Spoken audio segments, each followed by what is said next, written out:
네, 여러분 안녕하세요. 칠스입니다. 네, 이제 야곱이 하나님의 은혜로 베델로 돌아가서 하나님을 섬기고 또 마지막 베냐민까지 낳아서 12아들과 함께 살아가게 됩니다. 그런데 문제가 야곱이 12아들들 중에서 편애하는 아들이 있다라는 겁니다. 바로 라헬의 두 아들이었던 요셉과 베냐민을.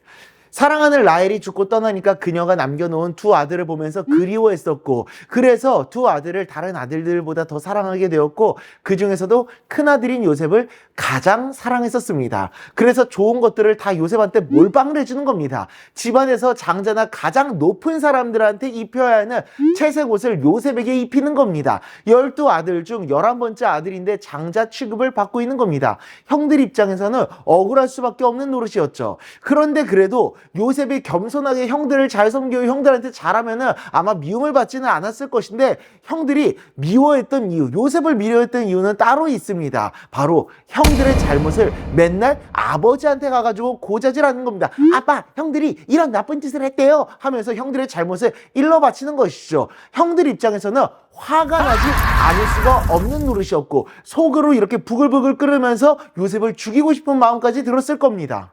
야곱은 분명 성공했던 사람일 겁니다. 그는 하나님께서 약속하셨던 땅에서 거주하게 되었고, 엄청난 재산을 소유할 수 있었고, 가족들도 많이 있었습니다. 일반적인 그 세상 사람들의 시선에서 볼 때 야곱은 부러울 것이 없을 만한 그런 사람이었을 겁니다. 하지만 그의 가정은 절대 평안하지 못했습니다. 서로를 미워하고 신뢰하지 못하고 맨날 싸우는 이러한 가정의 불안은 모두 야곱이 자처했었던 일이죠. 너무 개인적인 마음으로 자녀들을 대하니까 가정에 불화가 생길 수밖에 없었던 겁니다. 아무리 라헬이 그립다고 하더라도, 요셉과 베냐민이 소중했다고 하더라도 형들에 대한 인정은 해줬어야 될 텐데, 결국 이러한 편애는 가정의 불화를 일으키게 되고, 나중에는 형들이 요셉을 팔아버리게 되는 큰 문제까지 발생하게 됩니다. 아무리 성공한 사람처럼 보인다고 하더라도 가정의 평안이 깨진 그런 모습이었던 것이죠. 아주 문제 있는 가정의 모습이었던 겁니다.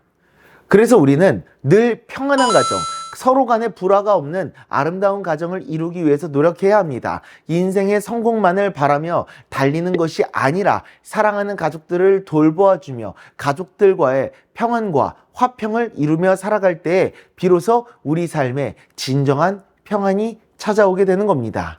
내 가족들이 나에게 어떻게 하느냐보다도 더 중요한 것은 나는 내 가족을 어떻게 대하고 있는지, 야곱처럼 나도 인간적인 감정으로 내 가족들을 대하고 있는지를 돌아볼 수 있어야 합니다. 그리고 하나님의 사랑으로 가족을 섬기며 아름다운 가정, 평안과 화평이 있는 가정을 이루며 살아가는 우리 모두가 될 수 있기를 간절히 소망합니다.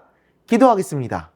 하나님 아버지, 성공한 것 같았던 야곱의 가정에도 불화가 있었던 것처럼 아버지 하나님, 우리들의 삶에 가장 중요한 것은 가정의 평안인 줄 믿습니다. 아버지 하나님, 앞만 보고 달려가는 것이 아니라 하나님께서 내게 주신 내 사랑하는 가족들을 돌보고 섬겨주며 그들과 화평을 이루며 아름다운 가정을 이루어 진정한 평화로운 인생, 평안한 인생을 이루며 살아갈 수 있는 우리가 될 수 있도록 주님 은혜 내려 주시옵소서.